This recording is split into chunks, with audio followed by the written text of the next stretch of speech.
கூட்டணியில் இருந்து அமைச்சரவை பண்ணக்கூடாது அப்படிலாம் கிடையாது. கூட்டணியில் அமைச்சரவை நடத்தலாம். பட் என்ன ஒரே ஒரு முரண்னா, தேர்தலுக்கு பிந்தைய கூட்டணி இது. இதுவே தேர்தலுக்கு முன்னாடி ஒரு கூட்டணி அமைச்சு, அந்த கூட்டணி அப்படியே ஜெயிச்சு பண்ணினா, அது வந்து ஒரு 100% வந்து ஒரு நல்ல ஒரு இலக்கணமான ஒரு அரசியலாக நம்ம பார்க்கலாம். இது வந்து கொஞ்சம் இலக்கணம் பிழையோடு இது நடக்கிற ஒரு ஒரு ஒரு சாதாரணமான அரசியல்.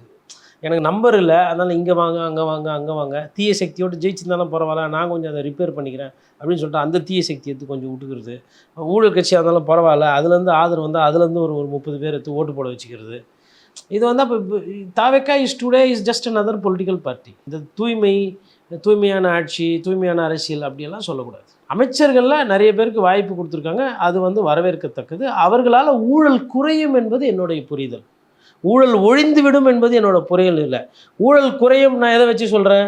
பிரபு, கீர்த்தனா, ராஜ்மோகன், ஜேசிடி பிரபாகர், அதுக்கப்புறமா வந்து ரமேஷ், இதை வச்சு நான் ஊழல் குறையும், ஊழல் கட்டுப்படுத்தப்படும், நான் இந்த புரிதலுக்கு போகிறேன். நான் இந்த புரிதலுக்கு போகும்போது நான் இப்படி பார்க்கும்போது ஐயா ஆதவ் நிற்கிறாரு.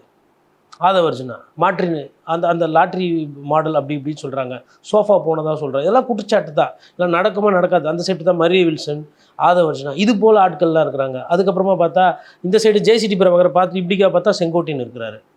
அப்போ நான் எப்படி ஒரு முடிவுக்கு வர்றது? இப்போ திமுகனா okay, Ponmudi super, Nehru super, Sekarbabu அதை விட சூப்பர். அதுக்கப்புறமா வந்து அப்போது எதில் சூப்பர் அப்படின்னா அதில் தான். எதுலன்னா அதான் வாங்குறதுல தான். கோர்ட்டில் நிறைய வழக்கு நிலுவை இருக்குது, மண் அள்ளுறதுல தான். சரி, இந்த சூப்பர் பார்த்து அடுத்து இங்கே பார்க்குறோம். ஐயோ இவர் ஐயா சிவி சண்முகம், அவர் பேரில் நிறைய இருக்குது, பிரச்சனைலாம் இருக்குது. அதுக்கப்புறம் எஸ்பி வேலுமணி, ஐயோ அவர் தாங்க எல்லாமே, முனிசிபல் அண்ட் வாட்டர் சப்ளை டிபார்ட்மெண்ட்டே அவர் தான் அப்படின்ற மாதிரி ஒரு எடுத்துக்காட்டு. அப்புறம் விஜயபாஸ்கர், ஐயோ அவர் எவ்வளோ பெரிய ஆட்டக்காரர், இந்த குட்கா கேஸ் தெரியல உங்களுக்கு ஞாபகம் இருக்குல்ல அப்படின்ற மாதிரி பார்க்குறோம். இப்போ தாவேக்கா பார்க்கும்போது நம்ம எப்படி இருக்கணும்?